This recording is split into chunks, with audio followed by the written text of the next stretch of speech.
നമസ്കാരം, ഭാരത് ലൈവിലേക്ക് സ്വാഗതം. സംസ്ഥാന സർക്കാർ സംഘടിപ്പിച്ച നവകേരള സദസ്സിൽ പങ്കെടുക്കാൻ മുഖ്യമന്ത്രി പിണറായി വിജയനും മന്ത്രിമാർക്കും സഞ്ചരിക്കാൻ പ്രത്യേകമായി തയ്യാറാക്കിയ നവകേരള ബസ് ഉണ്ടാക്കിയ പൊല്ലാപ്പുകൾ ചെറുതൊന്നുമായിരുന്നില്ല. നവകേരള സദസ്സും കഴിഞ്ഞ് മന്ത്രിമാർക്ക് അതിന്റെ ക്ഷീണവും കഴിഞ്ഞെങ്കിലും നവകേരള ബസ്സുമായി ബന്ധപ്പെട്ട വിവാദങ്ങൾ ഇതുവരെ കെട്ടടങ്ങിയിട്ടില്ല. ഈ ബസ് നവകേരള സദസ്സ് കഴിഞ്ഞ് പൊതുജനങ്ങൾക്കായി കഴിഞ്ഞ ദിവസമാണ് സർവീസ് ആരംഭിച്ചത്. ആദ്യ ദിവസത്തെ യാത്രയിൽ തന്നെ പ്രശ്നങ്ങളാണ്.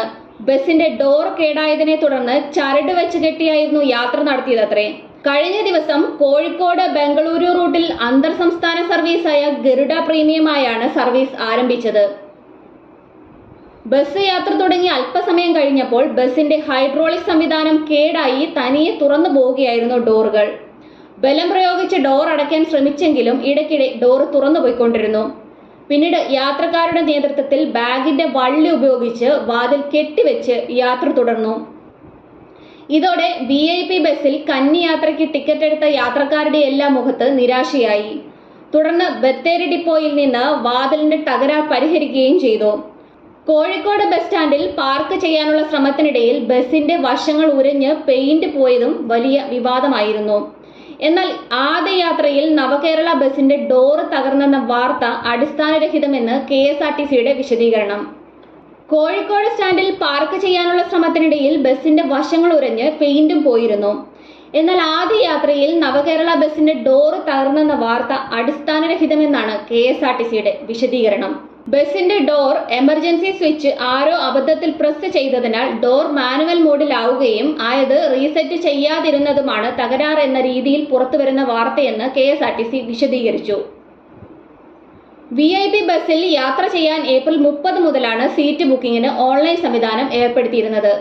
2 ദിവസം കൊണ്ട് തന്നെ ബുക്കിംഗ് തീരുകയും ചെയ്തു. 26 സീറ്റുകളാണ് ബസ്സിൽ ഉണ്ടായിരുന്നതെങ്കിലും മുഖ്യമന്ത്രി ഇരുന്ന സീറ്റ് ബുക്ക് ചെയ്യാൻ എത്തിയവരായിരുന്നു കൂടുതലും. 1171 രൂപയാണ് സെസ് അടക്കമുള്ള നിരക്ക്.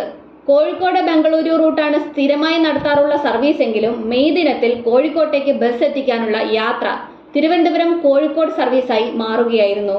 താമരശ്ശേരി, കൽപ്പറ്റ, സുൽത്താൻ ബത്തേരി, മൈസൂരു വഴിയാണ് സർവീസ്. യാത്രക്കിടയിൽ യാത്രക്കാർക്ക് വിനോദത്തിനായി TVയും മ്യൂസിക് സിസ്റ്റവും ഒക്കെ ബസ്സിലുണ്ട്. മന്ത്രിമാർ ഇരുന്ന സീറ്റുകളൊക്കെ മാറ്റി പുതിയ പുഷ് ബാക്ക് സീറ്റുകളാണ് ഘടിപ്പിച്ചിരിക്കുന്നത്. പക്ഷേ വിവാദം സൃഷ്ടിച്ച ബസ്സിലെ ലിഫ്റ്റ് നിലനിർത്തിയിട്ടുമുണ്ട്. നവകേരള സദസ്സ് നടത്തിയപ്പോൾ കേരളത്തിൽ അങ്ങോളം ഇങ്ങോളം എത്താൻ തയ്യാറാക്കിയതാണ് ഈ അത്യാധുനിക സംവിധാനങ്ങളുള്ള ബസ്. അന്ന് നവകേരള യാത്രയും ബസ്സും ഉണ്ടാക്കിയ പൊല്ലാപ്പുകളൊന്നും ചെറുതല്ല. ബസ് യാത്ര തുടങ്ങിയതോടെ സ്കൂളുകളുടെയും കോളേജുകളുടെയും മറ്റും മതിലുകൾ പൊളിഞ്ഞു വീണത് നമ്മളെല്ലാവരും കണ്ടതുമാണ്.